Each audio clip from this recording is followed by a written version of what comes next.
고기가 없으면 허전할 줄 알았어요. 하지만 그 한 끼가 오히려 제 마음을 가득 채웠습니다. 누군가는 말했습니다.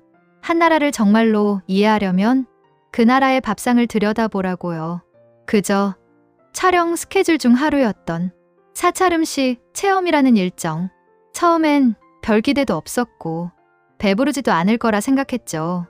하지만 그 조용하고 소박한 식사가 저를 그리고 제 삶을 조용히 바꾸기 시작했습니다. 그날 이후 제 시선은 바뀌었고 세상의 소리들이 더 다르게 들리기 시작했어요. 이 영상은 그 고요한 변화의 마지막 기록입니다.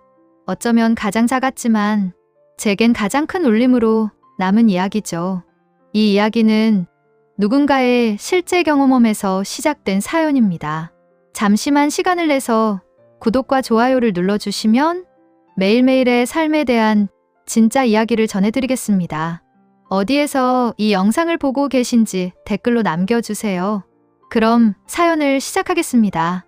비행기의 문이 열리는 순간 한국의 겨울 공기가 마치 얼음, 송곳처럼 제 뺨을 찔렀습니다. 남미의 고온다습한 공기에 익숙한 제 몸은 이 낯선 차가움에 움찔하며 반응했죠. 그날 서울의 아침은 매섭게 추웠습니다. 그 추위는 뼛속까지 스며들었고 어쩐지 그 순간부터 모든 것이 조용해졌습니다. 말도 생각도 감정도요. 제 이름은 리카르도입니다. 콜롬비아 보고타에서 다큐멘터리 촬영을 하는 영상감독이고 지금은 한국에 와 있습니다. 이번 프로젝트는 아시아 각국의 문화유산과 식문화를 다루는 글로벌 다큐멘터리 시리즈의 일환으로 저는 한국편의 촬영 스태프로 한 달간 이곳을 돌고 있었죠. 한류, K-팝, IT 강국이라는 단어들로 알던 이 나라를 카메라 너머에서 새롭게 이해해보자는 야심찬 목표도 있었지만 사실 속마음은 먹고 보고 즐기며 좋은 영상 컷만 건지자는 현실적인 기대가 더 컸습니다. 서울에서의 일정은 꽤 흥미로웠습니다.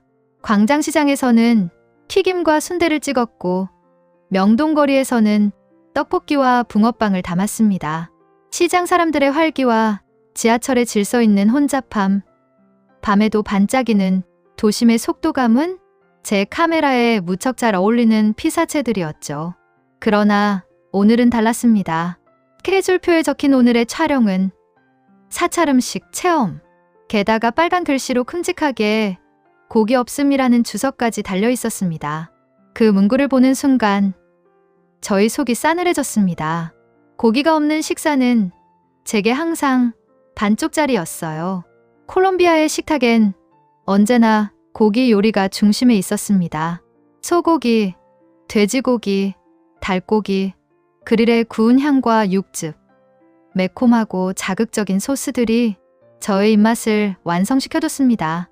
기름진 육즙이 입안에 퍼지고 뱃속이 묵직하게 차오를 때 비로소 먹었다는 감각이 들었거든요.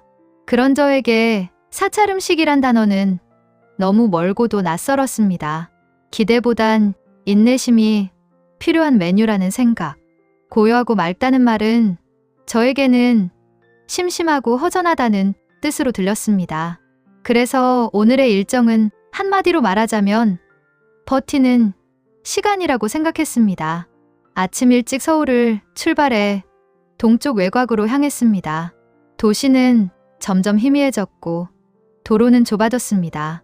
차창 밖엔 갈색 나뭇가지들이 앙상하게 펼쳐져 있었고 간간히 희뿌연 김이 올라오는 온천마을을 지나 깊은 산길로 접어들었어요.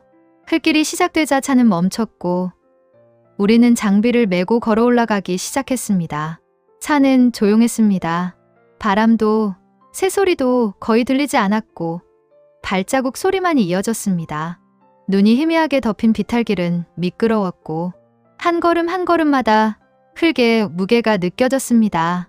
저는 뒤따라 걸으며 생각했습니다. 이게 다큐로 의미가 있을까? 시청자들이 이런 걸 흥미로워할까? 그런데도 이 장면들을 촬영해야 하는 저는 묵묵히 걸었습니다. 무릎까지 오는 외투 속에서 땀이 배어 나왔고 어깨에 맨 카메라 가방은 점점 무거워졌습니다. 숨을 참으며 오르던 순간 언덕 너머로 작은 사찰의 지붕이 보였습니다. 건물은 단출했고 주변엔 아무것도 없었습니다. 어딘지 모르게 시간과 공간이 멈춘 듯한 느낌. 조심스럽게 입구로 다가서자 회색 겉복을 입은 스님이 우리를 맞이했습니다. 멀리서 오셨네요. 따뜻한 차 한잔 하시죠. 스님의 목소리는 조용하지만 단단했습니다. 마치 바람이 오래 머물렀다 가는 소리 같았어요. 인사에 고개를 끄덕이며 차를 받았습니다. 따뜻한 국화차였고 향이 강하지 않았지만 입 안가득 건졌습니다. 잠시지만 그 온기가 굳어있던 제 마음을 조금 녹였습니다. 차를 마신 뒤 우리는 안내를 받아 체험관으로 들어갔습니다. 바닥엔 낮은 상이 놓여 있었고 이미 식사가 준비되어 있었습니다. 상 위엔 6가지 반찬과 국, 밥 한 공기가 있었고 모두 작은 그릇에 정갈하게 담겨 있었습니다. 가장 먼저 든 생각은 이게 다야 였습니다. 너무 단순했고 자극이 없었으며 냄새도 거의 느껴지지 않았습니다. 시래기국에서는 된장의 구수한 향이 은은히 퍼졌고 무나물은 말 그대로 무였습니다. 기름 한 방울 흐르지 않았고 윤기도 없었습니다. 말린 표고버섯은 젓가락으로 들자마자 다시 놓고 싶을 만큼 딱딱해 보였습니다. 저는 카메라를 꺼내 몇 장의 컷을 찍었습니다. 하지만 마음이 움직이지 않았습니다. 이건 그냥 기록용일 뿐이다. 그 생각이 강하게 자리 잡고 있었어요. 그때 스님이 말했습니다. 긴 설명은 없습니다. 그저 천천히 음식을 통해 스스로 느껴보시면 됩니다. 그 말은 단순했지만 묘하게 울림이 있었습니다. 하지만 저는 아직 준비되지 않았습니다. 이 낯선 한 끼를 받아들일 마음의 공간이 없었습니다. 젓가락을 들었습니다. 순간 방 안의 공기가 조용히 정지되는 듯한 느낌이 들었습니다. 처집을 입에 넣자 익숙하지 않은 식감과 자극 없는 맛이 입안을 맴돌았습니다. 입 안가득 퍼지는 육즙 대신 고요함이 퍼졌습니다. 맛이 없다고 단정 지을 수는 없었습니다. 하지만 분명 내가 원하는 맛은 아니었습니다. 입안의 허전함은 배까지 전해졌고 저는 무언가 빠져있다는 감각을 지울 수 없었습니다. 그 빠진 것, 그것은 바로 제가 늘 의지하던 것들, 고기, 기름, 강한 소스, 짠맛, 그리고 화려한 자극이었습니다. 그 순간 저는 깨닫지 못한 채 낯선 무언가 앞에서 서서히 무너지고 있었던 겁니다. 하지만 그 무너짐은 생각보다 조용하고 천천히 다가왔습니다. 나는 여전히 젓가락을 들고 있었다. 식사를 시작한 지 몇 분이 지났건만 내 그릇은 좀처럼 비워지지 않았다. 입안에 머무른 음식이 넘기기까지 유난히 오래 걸렸다. 씹는 속도가 느려진 게 아니라 생각이 너무 많아진 탓이었다. 상 위에 놓인 음식들은 움직이지 않았다. 당연한 말이지만 나는 그 조용한 음식들 앞에서 어쩐지 주눅이 들고 말았다. 무엇보다 그 조용함이 너무 낯설었다. 말없이 입에 넣고 조용히 씹고 조용히 삼키고 마치 먹는다는 행위가 소리를 내선 안 되는 의식처럼 느껴졌어요. 이전에 경험했던 식사는 언제나 소란스러웠습니다. 음식이 뜨겁고 향이 강하고 젓가락 부딪히는 소리와 대화, 웃음, 음악까지 소리와 자극이 한데 뒤섞여야 식사라는 느낌이 들었죠. 그런데 지금은 정반대였습니다. 정적 속에서 움직이는 건 내 젓가락뿐이었고 입 안에서 음식이 사라지는 속도조차 너무 천천히 느껴졌습니다. 나는 콩나물 무침을 집어들었습니다.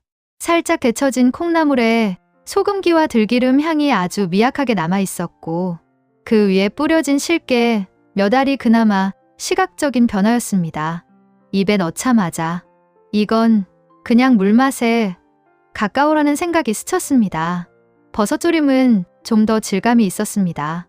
표고버섯을 말렸다 다시 조려냈다는 설명이 있었지만 질긴 식감과 익숙하지 않은 향은 입안에 오래 남지 않았습니다. 그건 맛이 없어서가 아니라 내가 원하던 맛이 아니었기 때문이었습니다. 된장국은 투명에 가까운 색이었고 시래기가 부드럽게 풀어져 있었습니다. 국물 한 숟갈을 떠서 입에 넣자 구수한 향이 잠깐 퍼졌다가 아무런 여운도 남기지 않고 사라졌습니다. 이 음식들은 자극을 주는 대신 사라지는 음식들이었습니다. 입안에 들어왔다가 조용히 조심스럽게 사라졌어요.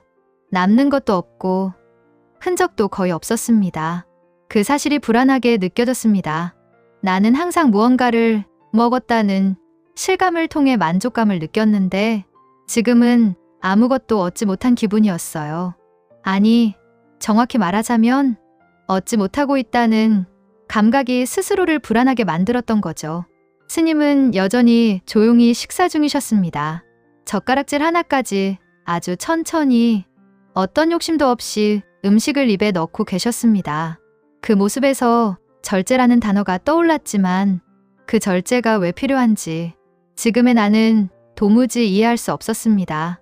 나는 내 앞의 밥그릇을 다시 바라보았습니다. 반도 채 먹지 않았고 그런데도 포크가 아니라 젓가락으로 먹는 그 과정 자체가 무척 지치게 느껴졌습니다. 젓가락질은 낯설지 않았지만 오늘의 그것은 유독 힘이 들고 느리게만 느껴졌습니다. 문득 옆을 보니 팀원 중 한 명은 식사를 마치고 노트에 뭔가를 적고 있었습니다. 기획 노트였습니다. 외국인이 보는 한국의 음식 문화라는 이번 에피소드에 대한 메모를 정리하고 있었죠. 나는 그가 무슨 생각을 하고 있을지 궁금해졌습니다. 그에게도 이 음식이 낯설까? 아니면 오히려 감동받고 있는 걸까? 혹시 나만 이렇게 느끼는 걸까? 이 공간에 있는 모든 사람이 나만 빼고 무언가를 이해하고 있는 것처럼 느껴졌습니다. 나는 다시 수저를 들었습니다. 이번엔 밥을 크게 떠서 된장국에 말았습니다. 뭔가 좀 더 익숙한 방식으로 접근하고 싶었습니다. 그렇게 먹으면 좀 낫지 않을까? 한 숟갈 크게 입에 넣었습니다. 그러나 여전히 입안 가득 찬 느낌은 들지 않았습니다. 배부름이라는 단어가 머릿속에서 멀어졌습니다. 차라리 무언가 빠진 감각만 점점 더 커졌습니다. 카메라를 든 손이 느슨해졌습니다. 그동안 자동으로 돌아가고 있던 카메라의 녹화 버튼을 껐습니다. 이 장면이 도대체 어떤 의미로 남을 수 있을지 자신이 없어졌기 때문입니다. 렌즈를 통해 본 이 상차림은 분명 미학적으로 정갈했고 구도도 안정적이었습니다. 하지만 그 안에는 내가 느끼는 감정이 없었습니다. 나는 촬영자인 동시에 이 낯선 문화의 외부자였습니다. 그 사실이 더 이상 관찰로만 해결되지 않는 지점까지 다가와 있었어요. 식사가 거의 끝나갈 무렵 스님이 조용히 내게 물었습니다. 어떠셨나요? 나는 멈칫했습니다. 뭐라고 답해야 할까? 맛있다고 하기엔 양심에 걸렸고 솔직히 맛없다고 하기엔 그 정성에 미안했습니다. 생각보다 조용한 맛이네요. 그렇게 답했습니다. 스님은 고개를 끄덕이며 웃었습니다. 맞습니다. 조용한 맛. 그래서 오히려 마음이 먼저 반응하지요. 몸보다 더 빨리. 그 말이 이상하게 오래 남았습니다. 그러나 솔직히 나는 아직 그 말을 온전히 이해하지 못하고 있었습니다. 몸이 반응하지 않는다는 건 알겠습니다. 지금 나는 여전히 배가 고팠고 그 배고픔은 그냥 신체적인 허기일 뿐만 아니라 익숙함에 부재가 만들어낸 정서적인 결핍이었어요. 식사가 끝났습니다. 우리는 상을 정리했고 모두 조용히 각자의 정리를 했습니다. 나는 한동안 가만히 앉아 있었습니다. 카메라도 끄고 노트도 펴지 않았습니다. 그저 앉아 있었습니다. 그 고요함 속에서 나는 도무지 알 수 없는 어떤 벽을 느꼈습니다. 이 음식은 나를 채우지 않는다. 그 생각이 또다시 머릿속을 스쳤습니다. 그러나 문제는 나는 왜 이토록 채워져야만 안심하는 걸까였습니다. 나는 어느새 말이 줄어들었다. 누가 강요한 것도 눈치를 준 것도 아니었다. 그런데 이상하게도 말을 하고 싶지가 않았다. 처음엔 어색했습니다. 말하지 않고 밥을 먹는 게 어쩐지 예의가 아닌 것 같았고, 함께 앉은 사람들과 대화를 하지 않으면 그 식사는 고요한 고문처럼 느껴졌기 때문이었죠. 그런데 어느 순간부터 그 고요함이 공격처럼 느껴지지 않게 되었어요. 내가 먼저 조용해졌습니다. 자발적인 침묵, 그건 그 자체로 낯설고도 새로운 경험이었습니다. 밥 한 숟갈을 천천히 떠서 입에 넣었습니다. 그리고 곧장 씹지 않았습니다. 입 안에 넣은 채 그 온도를 느꼈습니다. 밥알 하나하나가 부드럽게 퍼지는 그 느낌. 입천장을 가볍게 자극하는 질감. 어릴 적에는 느껴보지 못했던 감각이었습니다. 나는 갑자기 오래전 가족들과 함께한 저녁 식사가 떠올랐습니다. 우리 식탁은 항상 시끄러웠습니다. 부모님의 대화, TV 소리, 식기 부딪히는 소리, 그리고 나의 수저질 소리까지. 그때 나는 먹는 속도로 인정받았습니다. 많이 먹는 아이, 맛있게 먹는 아이. 그게 칭찬이었고 사랑받는 방법이었습니다. 그래서 항상 허겁지겁 먹었습니다. 뜨겁든 차갑든 질기든 부드럽든 상관없었어요. 입안 가득 음식을 채우고 빨리 삼키고 다음 음식을 향해 나아가는 것이 습관이었습니다. 그런데 지금은 한 입을 넣고도 몇 분이 지나도록 그것을 씹고 느끼고 또 생각하고 있었습니다. 이상했습니다. 먹는 속도가 느려진 게 아니라 시간 자체가 느려졌다는 느낌이었어요. 표고버섯을 다시 집었습니다. 처음엔 질기다고만 생각했던 그것이 이제는 다른 방식으로 다가왔습니다. 씹는다는 건 이 재료의 결을 느끼는 일이라는 걸 알게 되었어요. 말린 뒤 졸인 표고는 처음엔 딱딱하지만 씹을수록 서서히 감칠맛이 스며나왔습니다. 그 맛은 튀거나 강하지 않았지만 입안 어딘가에 조용히 남아 있었죠. 무나물도 마찬가지였습니다. 맹맹하다고만 생각했던 그 나물에서 나는 어느 순간 단맛과 쓴맛 사이의 묘한 균형을 느꼈습니다. 그건 혀가 아니라 마음으로 느끼는 맛 같았습니다. 콩나물은 톡톡 튀는 식감이 살아있었고 된장국에선 발효된 맛이 묵직하게 가라앉아 있었습니다. 모든 음식이 내 입 안에서 제각기 조용한 목소리로 말을 걸고 있었습니다. 천천히 먹어달라고요. 나는 원래 이런 맛이었다고요. 강하지 않지만 사라지지 않을 거야 라고요. 나는 그 목소리들을 하나씩 듣기 시작했습니다. 그건 촬영자의 시선이 아니라 한 사람의 인간으로서 마주하는 경험이었습니다. 카메라는 내 옆에 놓여 있었습니다. 켜지도 않았고 움직이지도 않았습니다. 이제는 이 순간을 기록할 수 없는 장면이라는 걸 알았기 때문입니다. 이건 영상으로 남길 수 있는 종류의 경험이 아니었습니다. 프레임 바깥, 렌즈 바깥의 것, 내면의 감각에만 닿을 수 있는 장면이었어요. 시간이 더 흘렀습니다. 스님은 여전히 말이 없었습니다. 함께 앉은 팀원들도 말을 줄였고 방 안에는 젓가락질과 가벼운 호흡 소리만 남았습니다. 그 정적 속에서 나는 문득 한 가지 문장을 떠올렸습니다. 이 식사는 나를 채우려는 게 아니라 나를 줄이려는 것이다. 그 문장은 머릿속에 떠오르자마자 온몸으로 퍼져나갔습니다. 나는 평생 먹는 행위는 채우는 일이라고 배워왔습니다.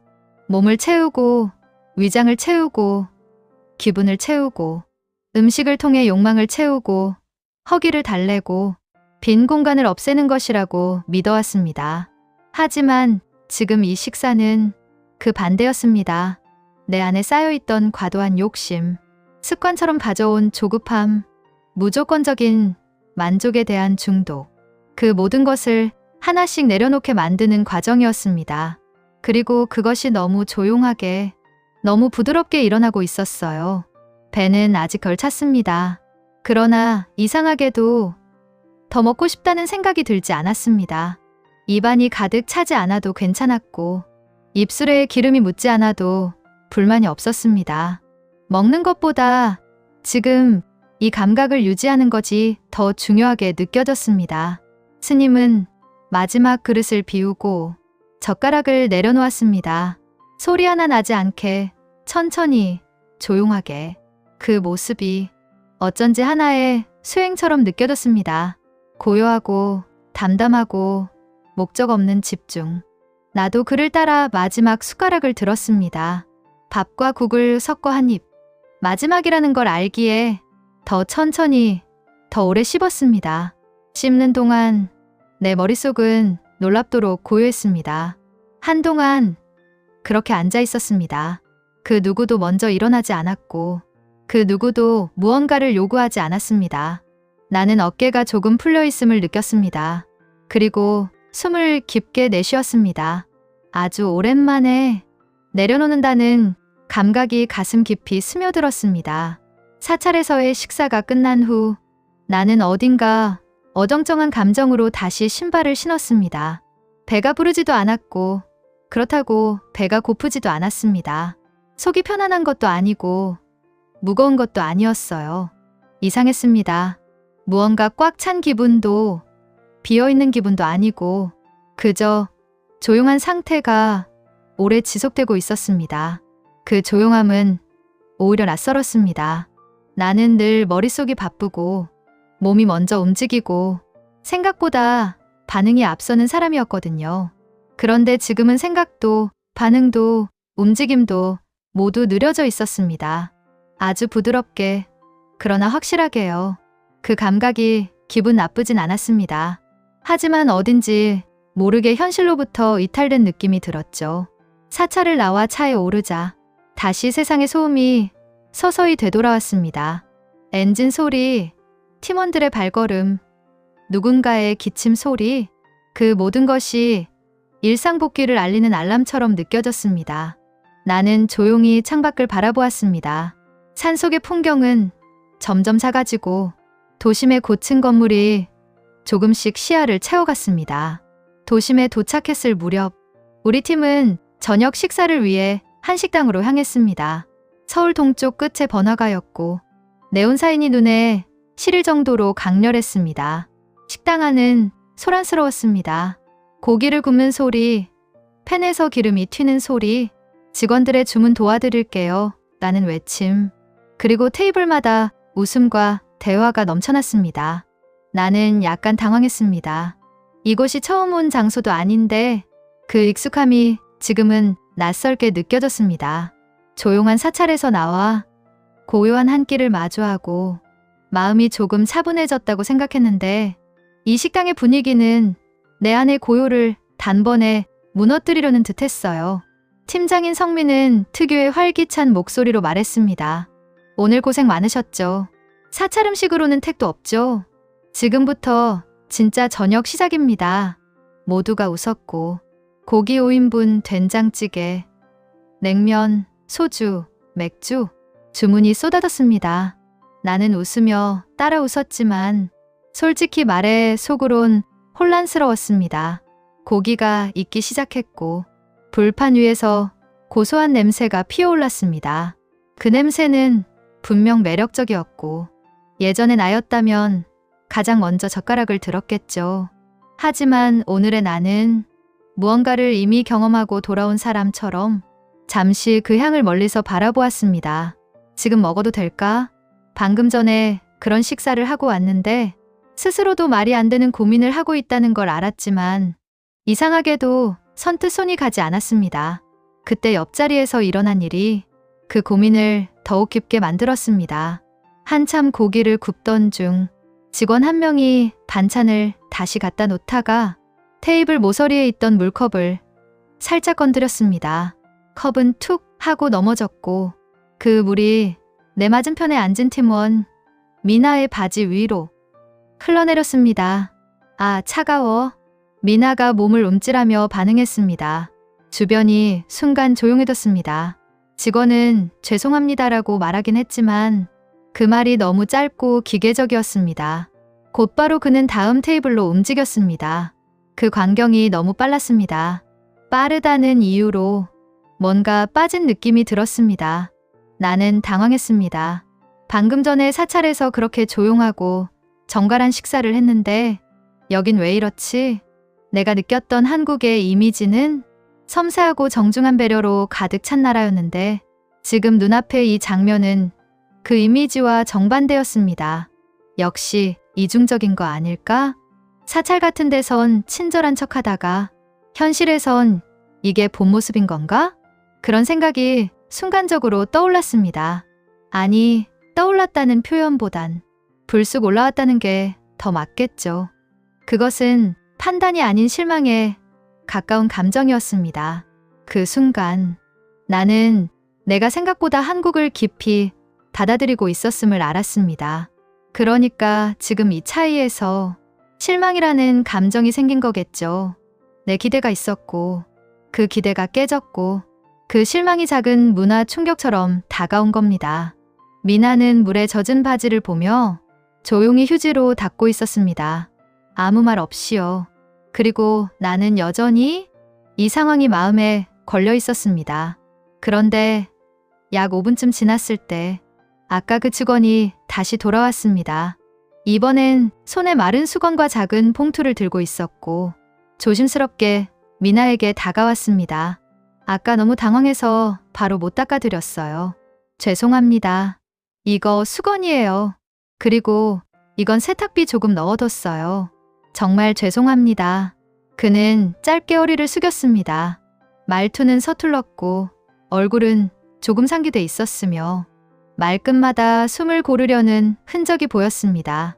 그러나 그 모든 것이 진심이었습니다. 나는 갑자기 부끄러움을 느꼈습니다. 방금 전까지 내가 품었던 그 모든 판단들. 한국은 친절한 나라일까? 이중적인 모습 아닐까? 내가 받은 인상은 착각이었을까? 그 질문들은 내가 조급하게 내린 결론이었고 단편적인 장면 하나로 전체를 판단하려 했던 오류였습니다. 사찰의 조용한 배려, 그리고 식당의 바쁜 와중에도 뒤늦게라도 찾아온 사과와 정성. 그 둘은 모순이 아니었습니다. 그 둘은 한국이라는 나라의 다양한 얼굴이었고 그 자체로 진실한 모습이었습니다.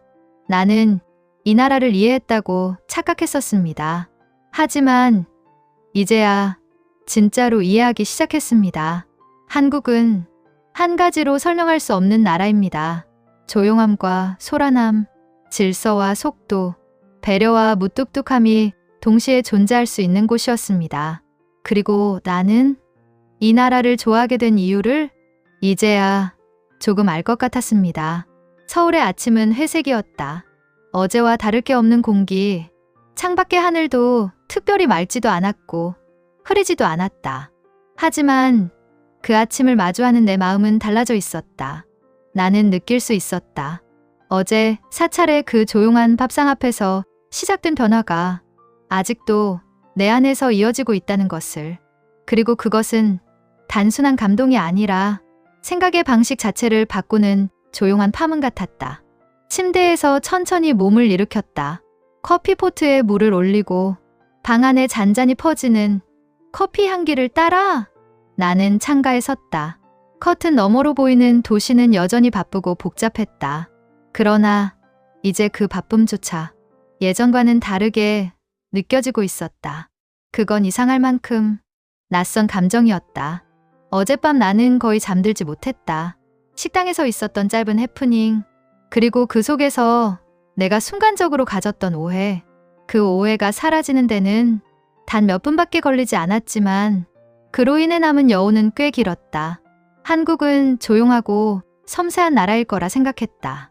그리고 그 조용함을 고정된 이미지처럼 붙잡으려 했던 나는 하나의 작은 사건으로 그 이미지가 흔들리는 걸 참을 수 없어 했다. 하지만 이젠 안다. 한 나라, 한 문화는 한 장면으로는 결코 설명되지 않는다. 사찰에서 마주한 고요한 배려, 식당에서의 급박한 움직임 속에서도 늦게 도착한 사과, 그 둘은 서로 모순된 것이 아니었다. 그 둘은 같은 마음의 다른 표현 방식이었고 그 진심은 결국 같은 자리에 도달해 있었다. 그 깨달음은 내 마음속에 깊고도 넓은 공간을 만들어 주었다. 그날 오전, 우리는 서울 시내 중심에서 도시와 사람을 주제로 한 촬영을 시작했다. 나는 카메라를 들고 광화문을 향해 걷기 시작했다. 눈앞엔 정부 청사가 있었고 그 옆으론 시민들이 자유롭게 오가는 광장이 펼쳐져 있었다. 아침 햇살을 등지고 걷는 사람들, 손을 맞잡은 부부, 강아지를 데리고 산책 중인 노인, 이어폰을 낀 청년들, 카페 테라스에서 담배를 피우는 회사원들. 나는 그 장면들 속에서 한국이라는 퍼즐의 조각들을 다시 보고 있었다. 과거의 나는 이런 장면들을 효율적으로 편집하고 잘라내고 필요한 이미지들만 골라서 영상으로 만들려 했다. 하지만 지금은 하나하나의 조각을 있는 그대로 바라보고 싶었다.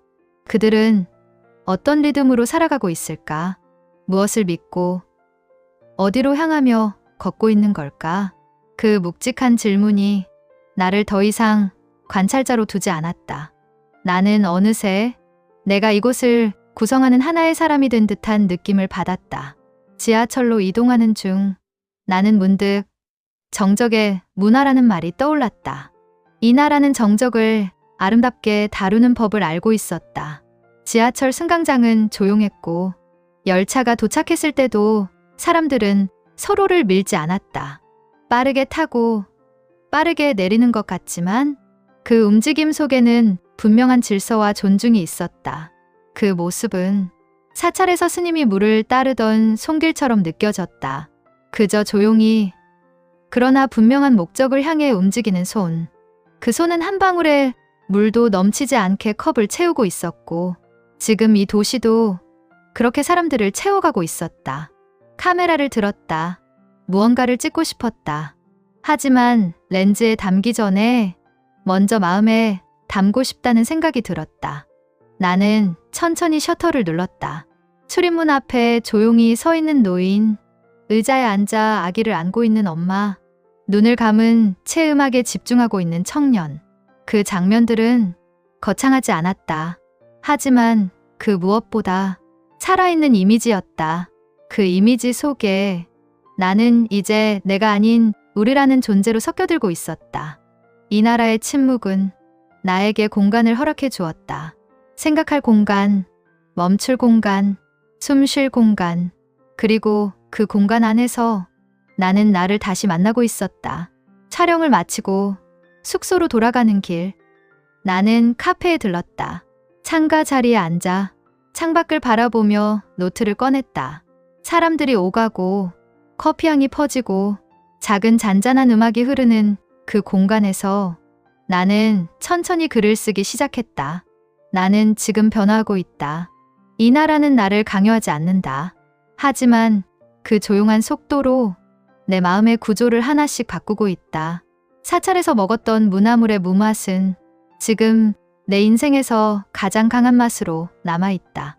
나는 문득 깨달았다. 우리가 사찰 음식을 통해 얻고자 했던 깨달음이랄까? 그것은 어떤 특정한 맛이나 경험이 아니었다는 것을. 그건 바로 느낌의 깊이였다. 조용히 스며들어 삶의 작은 순간들을 다시 보게 하는 감각. 사찰에서 먹은 그 한 끼의 여운이 끝나지 않은 채 남아있음을 느끼며 나는 오늘도 자연스럽게 하루를 마주했다. 아침의 공기가 다르게 스며들었다. 숨을 들이쉴 때마다 내 안 깊은 곳에서 지난날의 여러 감정들이 조용히 부드럽게 파동처럼 일어났다 사라졌다. 나는 이제 음식 앞에서 더 이상 채움을 바라지 않았다. 그 대신 있는 그대로의 현재를 느끼는 법을 배웠다. 지하철역 앞을 지나며 수많은 사람들이 저마다의 목적지를 향해 움직이는 모습을 보았다. 누군가는 약속을 향하고, 누군가는 출근을 위해 바쁘게 움직이고, 누군가는 익숙한 길을 따라 걸었고, 또 누군가는 천천히 걸으며 주변을 둘러보고 있었다. 그 모든 움직임 속에는 각자의 삶이 있었고, 그 삶은 모두 조용히 기울어진 무게를 가지고 있었다. 나는 그 장면을 보며 예전에 내가 떠올랐다. 빠르게 먹고, 빨리 이동하고, 눈에 보이는 것들을 재빨리 판단하는 속도의 삶을 살아왔던 나였다. 하지만 지금은 달랐다. 나는 더 이상 서두르지 않았다. 발걸음은 무겁지도 가볍지도 않았다. 그저 지금의 리듬을 느끼며 걷고 있었다. 어제 카페에서 썼던 노트가 떠올랐다. 나는 거기 적었었다. 나는 느리게 먹는 법을 배웠다. 그리고 느리게 살아가는 방식 자체가 나를 더 충만하게 만든다. 그 문장은 그날의 나에게 너무나도 정확한 울림이었다. 도시의 거리는 여전히 북적였지만 그 북적임 속에서 나는 내면의 고요를 놓치지 않았다. 걸음을 멈추고 주변을 바라볼 때 수많은 이야기들이 떠올랐다. 지나가는 사람의 얼굴에서 희열을 느끼는 사람의 표정이 보였고 또 다른 사람의 얼굴에서는 그리움이나 응어리진 감정이 어슴풀에 비치기도 했다. 나는 그것들을 보며 문득 다음과 같은 질문을 스스로에게 던졌다. 사람의 표정이란 무엇인가? 그리고 우리는 왜 그것을 감추려 하는가? 내 안에는 늘 숨기고 싶은 감정들이 있었다. 부족함, 허기, 외로움, 기대, 실망, 욕심.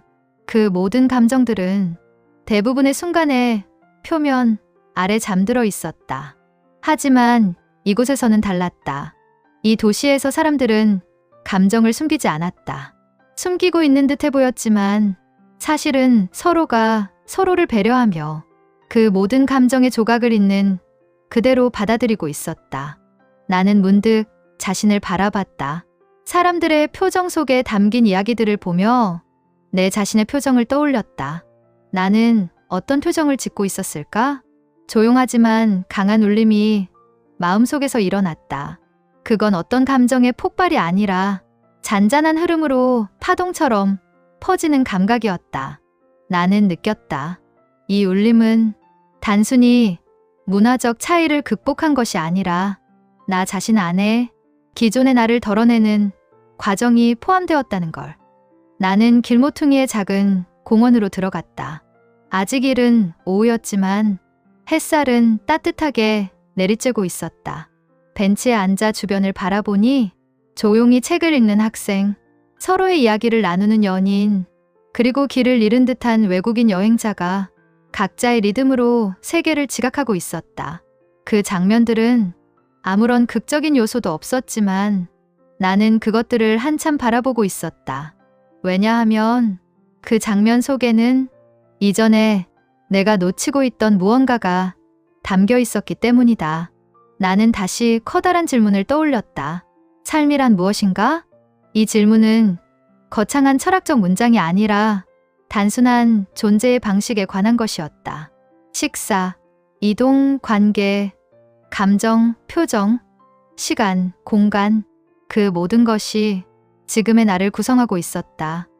그리고 그 구성은 더 이상 속도의 경쟁이 아니었다. 나는 천천히 숨을 들이쉬며 눈앞에 펼쳐진 장면을 마음속에 담았다. 그리고 나는 조용히 눈을 감았다가 다시 뜨며 스스로에게 속삭였다. 지금 이 순간도 나의 일부다. 그 순간 나는 문득 뭔가가 바뀌었음을 느꼈다. 그것은 욕심이 줄어든 느낌이었고 과거의 불안이 사라진 느낌이었고 그리고 진짜 나를 마주하는 느낌이었다. 나는 노트를 꺼내 다시 글을 쓰기 시작했다. 손끝에서 흘러나오는 문장들은 예전과는 다른 리듬을 가지고 있었다. 나는 이제 체험 대신 존재를 느끼고 있다. 무엇을 더 얻기 위해서가 아니라 지금 가진 것의 모든 면을 느끼고 있다. 그 문장을 쓰는 동안 내 가슴 안에서는 어떤 울림이 조용히 그러나 강하게 퍼졌다. 그 울림은 폭발적인 감정이 아니라 깊은 내면의 초침처럼 잔잔히 움직이는 감각이었다. 그리고 나는 그 감각을 글로 옮기며 더 이상 외부의 평가나 기준을 쫓지 않기로 결심했다.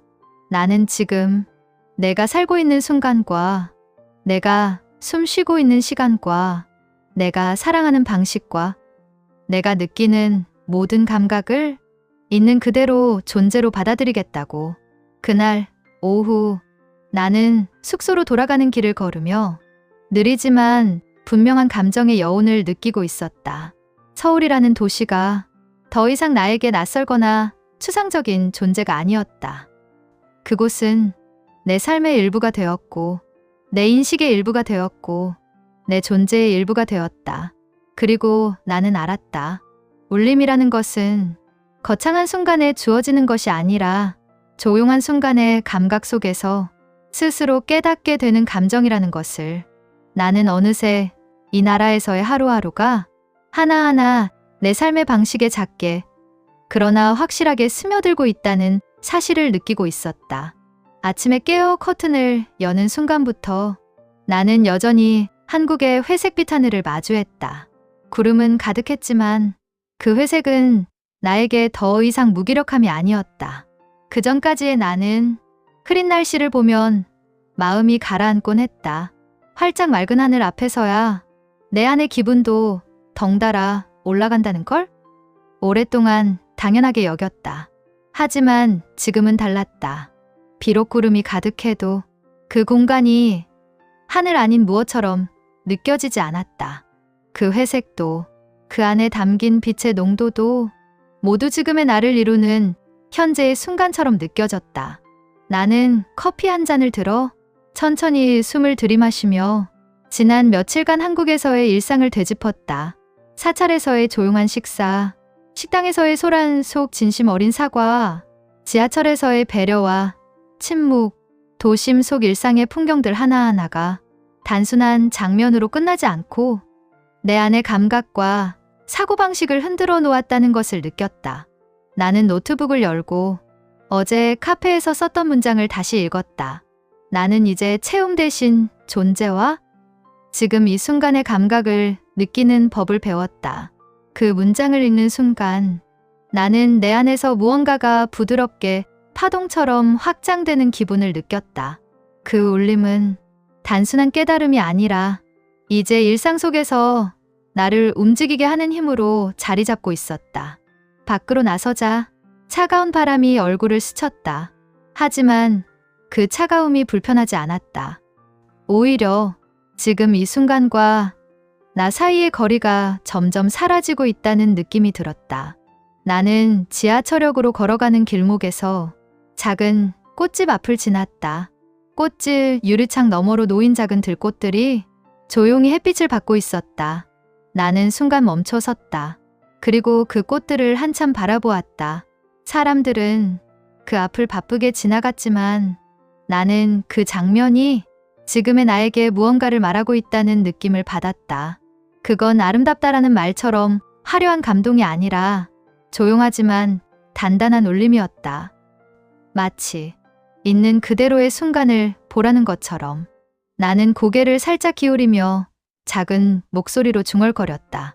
지금 이 순간도 나의 삶이야. 그 말이 입 안에서 부드럽게 울렸다.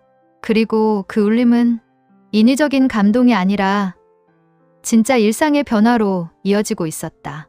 지하철역에 들어서자 사람들이 하나둘 승강장을 채웠다. 이번에는 어제와는 다른 시선으로 그들을 바라보았다. 뒤에 서서 천천히 걸음을 옮기는 한국인 여성, 이어폰을 귀에 낀 채 심각한 표정으로 스마트폰을 들여다보는 남성, 아이의 손을 잡고 웃음을 띠는 아버지와 어머니. 나는 그 장면들을 카메라로 담을 준비를 했지만 문득 멈췄다. 이미 이 모든 풍경은 내 안에 들어와 있었다. 촬영용 카메라 렌즈가 아닌 내 마음속 감각이 먼저 그 풍경에 반응하고 있었다.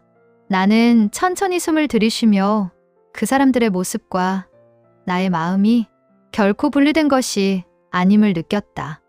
그리고 내가 이곳을 이해하고 있다는 감각도 단순한 이론이나 이미지의 축적이 아니라 내 몸과 마음의 실체적 변화로 이어지고 있음을 깨달았다. 지하철이 도착했다. 사람들이 줄지어 줄을 이루며 조용히 탑승했다. 문이 열리고 한 남자가 빠르게 올라타며 말했다. 어서 오세요. 그 말투는 무척 자연스러웠고 그 순간 나는 한국의 일상적 친절에 또 다른 얼굴을 본 듯했다. 사람들이 서로 비켜주고 앞 사람에게 먼저 갈 수 있도록 섬세하게 길을 내어주는 작은 몸짓들. 그건 눈에 띄는 친절이 아니었다. 오히려 아주 평범한 행동처럼 보였지만 나는 그것이 이 나라 사람들이 가진 조용한 배려의 발현임을 느꼈다. 정말 놀라운 건 그 배려가 눈에 띄려는 시도가 아니라 습관처럼 자연스럽게 드러나는 행동이라는 점이었다. 나는 그 장면을 보고 어쩐지 마음이 따뜻해졌다. 그리고 머릿속에서 과거의 내가 떠올랐다. 나는 종종 자신도 모르게 타인을 평가하거나 자신의 기준을 놓고 판단하는 습관이 있었다. 그리고 그 평가와 판단은 대부분 나의 익숙함에 기반한 것이었다. 그 익숙함은 때론 나를 안전하게 만들었지만 또한 다른 문화를 제대로 보지 못하게 하는 장벽이 되기도 했다. 하지만 지금은 달랐다. 나는 더 이상 익숙함이라는 이름으로 타인을 판단하지 않았다.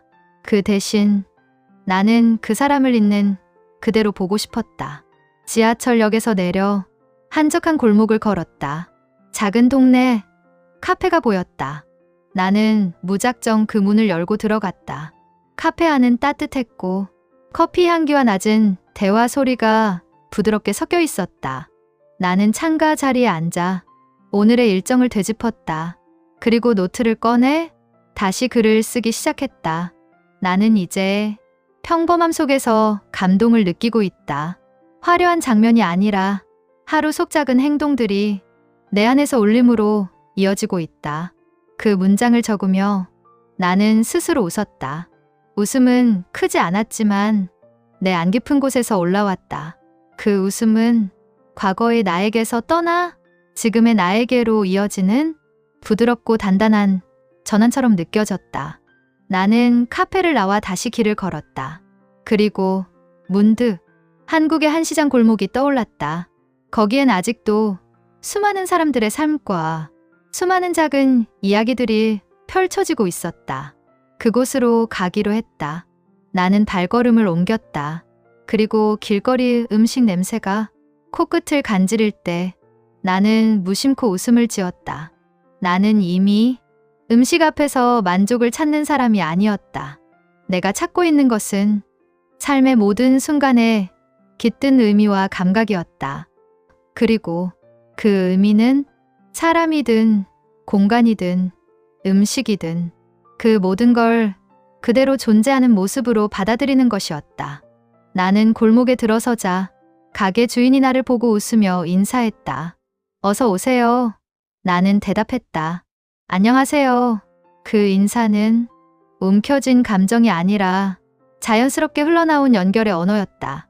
나는 그 말 속에서 내가 달라졌다는 것을 확실히 느꼈다. 나는 어느새 이 여정을 마무리할 시간이 다가오고 있음을 느끼고 있었다. 처음 한국에 도착했을 때처럼 발걸음이 가벼운 것도 아니었고 처음 사찰 음식 앞에서 느꼈던 허전함의 감정이 남아있는 것도 아니었다. 지금은 마치 천천히 한 줄기 물이 흐르듯 내 안에서 지난 몇 날의 경험들이 부드러운 잔물결로 남아있었다. 그 잔물결은 아우성치는 파도가 아니었다. 오히려 아주 조용하고 은은하게 내 마음속 깊은 곳으로 스며들어 있었다. 나는 아침에 일어나 커튼을 열며 서울의 하루를 마주했다. 회색빛이 여전히 떠있는 하늘이었지만 내겐 그 회색조차 이제 편안하게 느껴졌다. 그건 마치 오랫동안 알고 지낸 친구처럼 낯설지 않고 익숙한 색이었다. 나는 천천히 창밖을 바라보며 핸드폰을 꺼냈다. 그리고 노트 앱을 열어 가장 먼저 쓰여있는 글귀를 읽었다. 지금 이 순간도 나의 일부다. 그 문장은 사찰에서의 한 끼 이후 내 안에서 생겨난 조용하지만 분명한 선언이었고 이제는 그 선언이 나의 행동과 삶의 방식으로 이어지고 있었다. 나는 입 안에서 미소를 되새기며 한 줄 또 한 줄 글을 이어갔다. 나는 이제 이 나라와 나의 관계를 하나의 이야기로만 보지 않는다. 내 안에서 계속 살아있는 작은 기억들이 지금의 나를 만든다. 그리고 나는 이 모든 순간을 자연스럽고 부드럽게 받아들인다. 커피잔을 들며 나는 한 모금 천천히 마셨다. 뜨거운 액체가 목 안을 지나 몸속으로 스며드는 그 순간 나는 문득 마음의 온도라는 것을 느꼈다. 그건 몸의 온도가 아니었다. 내 안의 감정이 지금 이 순간에도 조용히 올라오는 느낌이었다. 나는 내가 얼마나 많이 변했는지, 어떻게 변했는지 이제는 조금 알 것 같았다. 머릿속으로는 과거에 내가 떠올랐다. 고기 없는 한 끼 앞에서 불만과 실망이 먼저 올라왔던 나. 단순히 음식의 맛이 아닌 익숙함이 빠진 허전함을 견디지 못했던 나. 그때의 나는 배부름 행복이라는 공식 속에서 항상 만족을 찾고 있었던 것 같다. 하지만 지금의 나는 그 공식과 결별한 듯 했다. 배가 부르지 않아도 괜찮았다. 그 대신 내 마음이 조용히 평온해지는 순간 나는 이미 만족하고 있다는 걸 알았다. 나는 커피잔을 내려놓고 옷을 챙겨 입은 뒤 밖으로 나섰다. 길거리의 바람은 차가웠지만 그 차가움조차 나를 불편하게 만들지 않았다. 오히려 그 차가움 속에서 내 몸이 살아있음을 느끼는 것이 더 선명하게 다가왔다. 나는 골목을 걸어갔다. 어제 들렀던 시장 골목, 지나쳤던 작은 찻집, 아이들이 뛰놀던 공터, 하나하나의 풍경이 내 마음속에 남아있었다. 그리고 나는 그 풍경들을 단순한 장면으로 보지 않았다. 그것들은 각각 나의 삶의 일부가 되어 있었다. 나는 시장 골목 입구에 서서 그곳의 풍경을 한참 바라보았다. 음식 냄새, 사람들의 말소리, 발걸음의 리듬, 하나도 빠짐없이 내 안에서 불러일으키는 감각들이 있었다. 나는 천천히 내 몸의 중심을 느꼈다. 지금 이 순간 내 안에서 올라오는 감정들이 어떤 울림으로 이어지는지 그 울림은 거창하지 않았다. 그저 하나의 조용하고 단단한 확신이었다. 나는 여기 있었다. 그리고 나는 이 모든 순간 속에서 나 자신을 발견하고 있었다. 나는 그 울림을 결코 놓치고 싶지 않았다. 나는 다시 노트를 꺼내 이 느낌을 글로 옮기기 시작했다. 내가 느끼는 울림은 세상에서 가장 큰 소리로 들리는 감정이 아니다. 그것은 조용한 바람처럼, 작은 물결처럼 내 안에서 잔잔히 퍼지고 있다. 그것이 내 진짜 울림이다. 그 문장을 쓰는 동안 나는 창밖에서 들려오는 소리에도 귀를 기울였다. 지나가는 자동차 소리, 대화 소리, 바람에 흔들리는 나무잎 소리, 그 모든 소리는 이전에 내가 소음이라고 분류했던 것들이었다. 하지만 지금은 달랐다. 그 소리들은 내가 살아있음을 알려주는 신호였다. 나는 그 모든 소리를 있도록 놔두었다. 그리고 그것을 몸으로 느꼈다. 나는 다시 커피잔을 들며 내가 적은 글을 되짚었다. 그리고 문득 내 안에서 올라오는 감정의 색을 느꼈다. 그 색은 화려한 감정의 스펙트럼이 아니었다. 그저 부드럽고 따뜻한 온기였다. 그 온기는 과거의 나와 지금의 나를 이어주는 투명한 다리 같았다. 나는 그 다리를 건너며 내가 변화했다는 것을 느꼈다. 그리고 그 변화는 단순히 깨달음이 아니라 삶의 방식 자체의 변화임을 깨달았다. 나는 더 이상 과거의 나로 돌아갈 수 없다는 것을 느꼈다. 왜냐하면 지금 이 순간의 나는 이미 지금이라는 시간 속에 존재하고 있기 때문이었다. 나는 노트를 덮고 밖으로 나왔다. 햇빛은 여전히 회색빛 사이로 비치고 있었지만 그 빛조차 따뜻하게 느껴졌다. 나는 걸음을 옮기며 한 호흡 한 호흡을 더 깊게 느꼈다.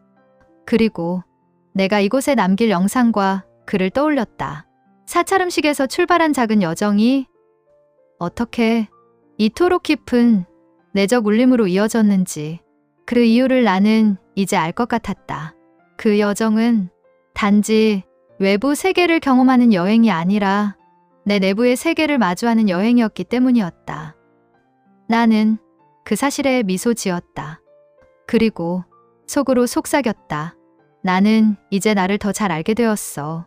그 말은 누군가에게 들려주기 위한 문장이 아니었다. 그것은 내가 살아있는 지금의 진실이었다. 나는 시장 골목을 지나며 지나가는 사람들과 눈을 마주쳤다. 그들은 아무것도 모르는 듯 평범하게 걸어가고 있었지만 나는 그 모든 것이 각자의 삶의 풍경임을 알고 있었다. 그리고 그 풍경 속에서 나도 한 부분으로 이어져 있다는 사실을 느꼈다. 나는 손을 들어 그 풍경 속의 한 점을 가리켰다. 그리고 그 점을 향해 미소를 보냈다. 그 미소는 복잡하거나 과장된 감정이 아니었다. 그저 조용하지만 확실한 존재의 울림이었다. 나는 그 울림을 가슴에 품고 다시 걸음을 옮겼다. 오늘 이 이야기를 끝까지 들어주셔서 진심으로 감사합니다. 구독과 좋아요, 댓글 부탁드립니다. 항상 기분 좋고 힐링되는 이야기로 찾아뵙겠습니다. 감사합니다.